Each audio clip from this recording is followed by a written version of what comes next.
आज नवरात्र उत्सवाची दुसरी माळ, रंग लाल.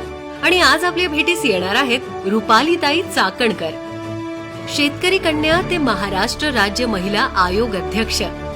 स्त्रीचं अस्तित्व हे स्वबळावर असतं. ती कुठल्याही परिस्थितीत स्वतःच्या जिद्दीने, सक्षमतेने प्रत्येक प्रसंगात सामोरे जाऊन आपलं कुटुंब, समाज व देश घडवू शकते. याचं जिवंत उदाहरण म्हणजे रुपाली चाकणकर. रयत शिक्षण संस्थेच्या साधना विद्यालयातून शिक्षण घेत असतानाच एक प्रगल्भ नेतृत्व उदयास आलं.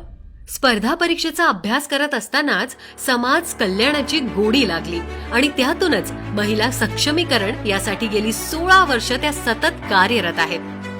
महाराष्ट्र राज्य महिला आयोगच्या अध्यक्ष म्हणून संपूर्ण महाराष्ट्रभरात काम करत असताना विधवा प्रथा प्रतिबंधक कायदा असो, तृतीय पंथ यांसाठी हॉस्पिटलमध्ये सवलती असो, बालविवाह प्रतिबंधक कायद्यासाठी घेतलेली सडेतोड भूमिका असो, यासाठी त्यांचे निर्णय हे अचूक आणि समाजाला एक वेगळी दिशा देणारे ठरले. निर्भीड, सक्षम, सडेतोड, कणखरपणा, विचारांची प्रगल्भता, कर्तृत्वाच्या पुढील नेतृत्व महाराष्ट्र राज्य महिला आयोग अध्यक्ष रुपालीताई चाकणकर यांना संपूर्ण महाराष्ट्र आणि जिजा स्टुडिओ तर्फे मानाचा